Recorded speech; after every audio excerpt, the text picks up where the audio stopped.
হাবিব নূর trust কর্তৃক পরিচালিত স্টারলিট grammar স্কুলের বার্ষিক ক্রীড়া প্রতিযোগিতা, সাংস্কৃতিক ও পুরস্কার বিতরণী অনুষ্ঠান অনুষ্ঠিত হয়েছে। বায়েজিদ স্টারলিট গ্রামার স্কুল মাঠ প্রাঙ্গণে এর আয়োজন করা হয়। মোহাম্মদ নুরনবী খন্দকারের সভাপতিত্বে মোহাম্মদ নজরুল ইসলাম ও সোনিয়া আক্তারের সঞ্চালনায় এতে প্রধান অতিথি ছিলেন মোহাম্মদ নগর সরকারি প্রাথমিক বিদ্যালয়ের প্রধান শিক্ষক মোসাম্মদ সেলিনা আক্তার মিলি।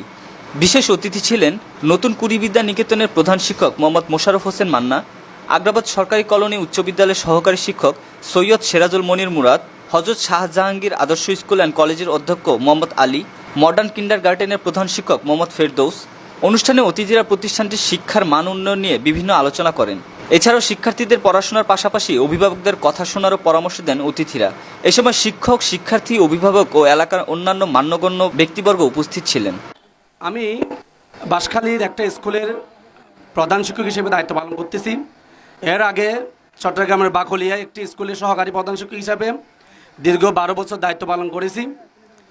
কিন্তু এই দুটি স্কুলে কাজ করতে গিয়ে আমার যা অভিজ্ঞতা হলো তার চেয়ে বেশি অভিজ্ঞতা হলো এই স্কুলে এসে।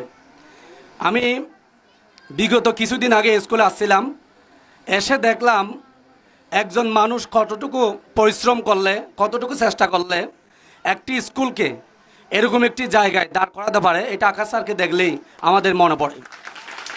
কারণ ওনার চেষ্টা, শ্রম, মেধা কোনোটার কমতি আছে বলে আমি মনে করি না। কারণ একক চেষ্টায় এরকম একটি প্রাইমারি থেকে হাই লেভেল পর্যন্ত একটি স্কুল পরিচালনা করা, এটা কিন্তু অনেক দক্ষ ব্যক্তিদের পক্ষে সম্ভব না, যেটা আকাশ স্যার সম্ভব করে আমাদেরকে দেখিয়েছে। তাই আজকের অনুষ্ঠানে শুধু এতটুকুই বলবো, আপনি যেভাবে শ্রম দিয়ে, মেধা দিয়ে, নিজের দক্ষতা, যোগ্যতার পরিচয় দিয়ে এই স্কুলটা আজ পর্যন্ত পরিচালনা করে আসছেন, আগামীতে এভাবে ধরে রেখে সেবা দিয়ে মানুষের মনে স্থান নিয়ে এখান থেকে আপনি অর্থাৎ এই পৃথিবী থেকে বিদায় নেবেন, এই আশা ব্যক্ত করে আমার এই সংক্ষিপ্ত বক্তব্য এখানে শেষ করলাম। আড্ডা দিয়ে সময়টা নষ্ট করে ফেলো, তাহলে তোমার ভবিষ্যৎটা নষ্ট হয়ে যাবে। তুমি সেটা হয়তো এখন বুঝতে পারছো না, তুমি হয়তো এখন মনে করছো যে আমি যেটা করছি সেটাই মনে হয় ভালো না। তুমি দেখবে তোমাদের এখানে মধ্য থেকে 50 জন ছেলে মেয়ে যদি থাকে, তার মধ্যে 10 জন ছেলে মেয়ে জীবনের সাফল্য অর্জন করতে পারে, 10 জন পারে না। এই 10 জন কেন পারে না জানো? তারা বড়দের কথা শুনতো না, শিক্ষকের কথা শুনতো না, যাদের গুরুজনদের কথা শুনতো না। তারা মনে করতো তারা যা জানে তাই রাইট, সেটাই ঠিক। তখনই তারা কিন্তু জীবনে ভুলটা করে। আমাদের এই বয়সটাতে আমরা কোনো কিছু বুঝতে চাই না। আর যারা সফলতা অর্জন করে তারা সবসময় বাবা মা, শিক্ষক এবং গুরুজনদের কথা শুনে তাদের দেখানো পথে চলে। এর জন্য আমি বলবো, তোমরা সময় নষ্ট করবে না, তোমরা সময়টা সঠিক ব্যবহার করবে।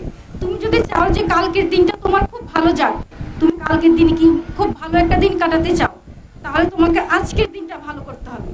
আর যদি তুমি চাও যে না কালকের দিনটা তোমার খারাপ গেছে, তাহলে আজকের দিনটা তোমার আরো খারাপ যাবে। এজন্য আমরা তোমাদের কাছে আমার অনুরোধ থাকবে, তোমাদের যে এই সময়টাতে শিক্ষক, বাবা মা, তোমার যারা মুরব্বী আছেন, যারা তোমার গুরুজন আছে, তোমাকে যে আদেশ নিষেধগুলো দিবে তুমি অবশ্যই সেগুলো পালন করবে। সময় চলে গেলে কিন্তু সময় আর ফিরে পাবে না। তোমাকে ভবিষ্যতে কোনো কিছু করতে হলে, ভবিষ্যতে ভালো একটা ফল পেতে হলে, ভবিষ্যতে সাফল্য অর্জন করতে হলে এই যে সময়টা আমরা আজকে নষ্ট করছি, এই সময়টাকে আমাকে সঠিকভাবে কাজে লাগাতে হবে।